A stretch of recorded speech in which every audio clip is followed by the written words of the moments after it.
আসসালামু আলাইকুম, কেমন আছেন সবাই? আশা করি ভালো আছেন, আমরাও সবাই ভালো আছি।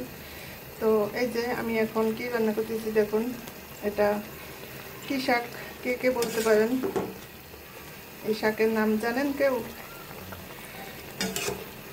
তো খুবই প্রিয় একটা শাক।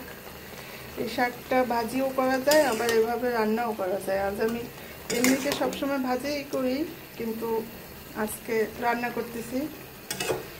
দেখি, ডাল দিয়েও অনেকে রান্না করে, আমি শুধুই রান্না করতেছি চিংড়ি মাছ দিয়ে। এই যে একদম সবুজ টাটকা শাক, কচি কচি সবুজ শাক। আমাদের বাসায় প্রতিদিনই শাক রান্না হয়, একটা না একটা। কলমি শাক, না হয় কুমড়ো শাক, পুঁই শাক, লাল শাক, যখন যেটা পাই আর কি। তো আজ রান্না করতেছি বলেই দেই, কি বলেন? আজকে রান্না করতেছি আমি আলু শাক। এটার নাম হলো আলু শাক। অনেকেই হয়তো প্রথম দেখেই বুঝতে পারছেন। হ্যাঁ, এটা একদম কচি আলু শাক। দেখুন কালারটা কত সুন্দর হয়েছে, একদম সবুজ।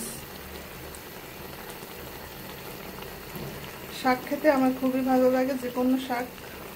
আমি প্রচুর শাক খাই, প্রতিদিনই বাজার থেকে শাক নিয়ে আসে, এক এক দিন এক একটা শাক। তো আজকে খাবো আলু শাক।